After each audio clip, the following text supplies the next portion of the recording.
आज मी तुम्हाला आमच्या वाडीतील 3 विस्मृतीत केलेले बावखाले दाखवणार आहे. चला सुरुवात करूया. नमस्कार मंडळी, मीनाक्षी ब्लॉगमध्ये तुम्हा सर्वांचं मी मनपूर्वक स्वागत करते. मंडळी, आज मी आमच्या वाडीमध्ये तुम्हाला बावखाले दाखवणार आहे. बावखाले आपल्याला कुठे बघायला मिळतात? एकतर आपल्या गावामध्ये असतात किंवा एकतर आपल्या गावाच्या बाहेर असतात. आज आमच्या वाडीमध्ये म्हणजे गावाच्या वाडीमध्ये असे 3 असे बावखाले आहेत. ते मी तुम्हाला एक एक करून दाखवते. चला मंडळी, हे बघा, हे तुम्हाला मी बावखाल दाखवते. हे बावखाल बघा किती मोठं आहे ते. आणि हे बावखाल आता सध्याच्या घडीला पावसाळ्यामध्ये पाण्याने भरलेलं आहे. हे बघा, ह्याच्यामध्ये खूप असे झाडे देखील आहेत. हे आमच्या गावाच्या बाहेर आहे. आता मी तुम्हाला कॅमेरा फिरवल्यानंतर कदाचित तुम्हाला घर दिसत असेल आणि त्या घराच्या मागे हे बावखाल आहे. हे बघा, इकडे फणसाचं झाड देखील झालेलं आहे. त्याच्यानंतर इकडे हे बघा, एक खजूरचं झाड आहे, खजूरचं झाड आहे, आंब्याचं झाड आहे. असे आजूबाजूला सगळे झाडे वगैरे दिसतात. आपलं जे भेंडीचं झाड असते ना, ते संपूर्ण झाडाने हे बावखाल वेढलेलं आहे. हे बघा, आणि इकडे कचरं देखील झालेलं आहे. बघा, हे कचरं झालं पण आहे, टाकलं पण आहे. बघा, या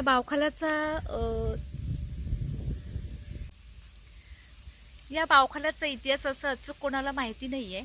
परंतु हे बावखाल कशामुळे बांधले होते, म्हणजे त्याचा लोकांनी काय फायदा केला, याच्याबद्दल थोडीशी मला माहिती मिळालेली आहे. तर मी तुम्हाला ती माहिती सांगते. ती म्हणजे पूर्वीच्या काळी, म्हणजे मला वाटते 800-900 दशकापूर्वीचे हे बावखाले आहेत असं सांगितलं जाते.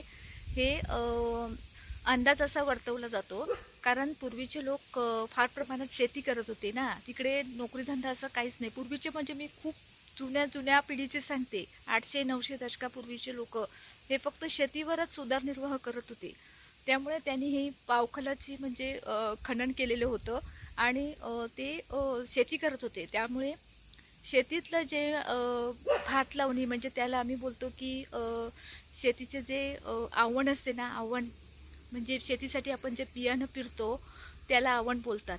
ते आवणाचे जे असे चूड असतात ना, ते चूड बांधल्यानंतर या बावखालाच्या पाण्यामध्ये ते असे त्याचं असं भारा बांधून ते असे बावखालाच्या पाण्यामध्ये टाकले जात होते. आणि ते टाकल्यानंतर साफ स्वच्छ त्या पाण्यामध्ये धुवून घेतले जात होते. म्हणजे त्याचा तो एक फायदा असा ते बावखालाच्या पाण्याचा त्या काळी लोक करत होते. आणि या बावखालाचं जे पाणी आहे ते जे पावसाळ्याचं पाणी आहे ना, ते त्याच्यामध्ये ते साठवून ठेवत होते आणि त्याचा वापर ते शेतीसाठी करत होते. आणि दुसरा एक फायदा म्हणजे ते असं करत होते की आपली जी सुंब आहे त्याला आपण आता सुंबडी म्हणतो. ती सुंबडी तेव्हा लोक घरी करत होते. आणि ते सुंबडी करण्यासाठी ते जे नाळाची सालते असतात ना, आपली सालं म्हणजे सुक्या नाळाची सालं असतात, ते जमा करून ते या बावखालाच्या पाण्यामध्ये 3-4 दिवसाची भिजत टाकत होते. आणि 4 दिवसानंतर येऊन ते सगळं भिजलेले जे नाळाचे साले होते ना, ते सगळे जमा करून ते घरी नेत होते लोक. आणि त्या 4-4 असे 5-5 अशा बायका लागून खूप मेहनत करून त्या सालाने ते सुंब तयार करत होते. आणि त्या सुंबाचा फायदा ते या शेतीमध्ये करत होते आणि घरी आपल्या दैनंदिन जीवनात ते सुंब म्हणजे सुंबडीचा वापर करत होते. इतकी माहिती मला मिळाली आहे.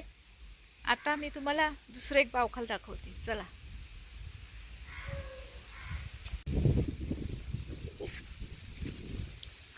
हे बघा, आता दुसरं बावखाल मी तुम्हाला दाखवते. या बावखालाची जी तुम्हाला माहिती दिली आहे ती माहिती आता मी इकडे आजूबाजूच्या लोकांकडून अशी माहिती काढली. आता इकडे दुसरं पण बावखाल आहे. आणि इकडे बघा, हे बाजूला असे आपल्याला घरे सुद्धा दिसतात ना. हे बघा, दुसरं बावखाल देखील जवळच आहे, एवढं काही लांब नाही आहे.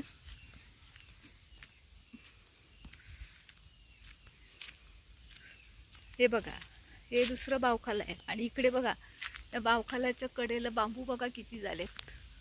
हे बघा, हे बांबू बघा, इकडे हळदीची पाने वगैरे सगळं झालं आहे. हे बघा, हे आपल्याला दिसतात. हे बघा, ते बावखाल बघा, हे बघितलं. आणि या बावखालाच्या बाजूला घर देखील आहे बघा. हां, हे बघा, संपूर्ण दिसते ना आपल्याला. हे बावखाले जे आहेत ना, या बावखालाचा आता कोणी इकडे वापर करत नाही आहे. म्हणजे आता जे पूर्वीच्या काळाचं तुम्हाला मी सांगितलं की जो लोक वापर करत होते ना, ते आता वापर करत नाहीत. म्हणजे हे बावखाल आता असेच विस्मृत झालेले आहेत. या बावखालाचा काही वापर होत नाही. परंतु या बावखालाच्या कडेला जर आपण बघितलं तर आपल्याला दिसते की कचरा टाकलेला आहे. म्हणजे कचऱ्यासाठी या बावखालाचा वापर केला जातो. हे बघा, पाणी, पावसाळ्याचं जे पाणी आहे ना, ते तसंच आहे. हे जरासं छोटं वाटते ना त्या बावखालापेक्षा, हे बावखाल जरा छोटं वाटते. आणि याच्या बाजूला एवढे जास्त झाडे नाही आहेत. जे आपण पहिलं बघितलं ना, त्याला खूप झाडे होते. हे दुसरं बावखाल झालं. मंडळी, 2 बावखाले बघितल्यानंतर आपण आता एक तिसरं बावखाल बघूया. चला, आपण तिसरं बावखाल तुम्हाला मी दाखवते.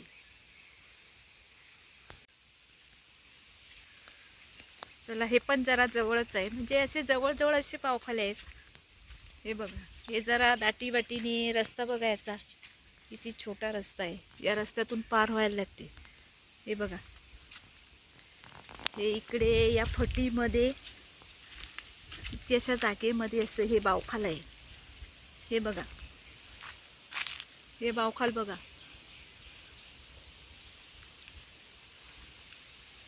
हे बावखाल सुद्धा संपूर्ण झाडाने असं घेरलेलं आहे बघा.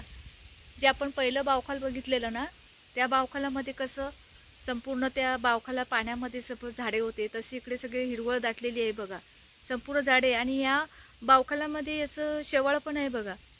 हे बघा, हिरवं हिरवं कलरचं संपूर्ण शेवाळ पण आहे. हे बावखाल म्हणजे हे सगळे बावखाले असे ओसाड पडलेले आहेत. आता बघा ना, ह्याच्या बाजूला आपण बघितलं तर असं भाताची आवणी असं कोणी इकडे केलेली दिसत नाही. शेती केलेली दिसते, पण ती वेगळी शेती आहे. परंतु अशी आवणी अशी केलेली नाही आहे. त्यामुळे ह्या पाण्याचा काहीच उपयोग आता कोण करत नाही आहे. त्यामुळे हे बावखाले असेच ओसाड पडलेले आहेत. हे तिसरं बावखाल आहे. हे बघा, आणि इकडे बाजूला बघा किती हे झालं आहे, माणूस घाबरतो. हा बघा, असे 3 बावखाले मंडळी मी तुम्हाला आता दाखवलेली आहेत, जे काळाच्या ओघामध्ये विस्मृत झालेली आहेत.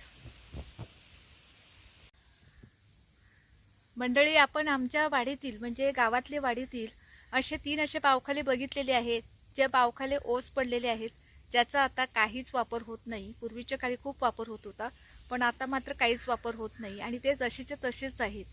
आणि गावातले बावखाल्याचा विचार केला तर गावात आता बावखाल एक पण राहिलेलं नाही. म्हणजे जेव्हा बावखाल होतं ना गावामध्ये, तेव्हा त्याचं सर्व ती मातीनी त्याच्यात भरणी करून, त्याच्यावर जमीन सगळी सपाट करून, त्याच्यावर गावातील लोकांनी तिकडे असे घरे वगैरे बांधलेली आहेत. त्यामुळे आता गावामधलं बावखाल आपल्याला एक पण असं बघायला भेटणार नाही.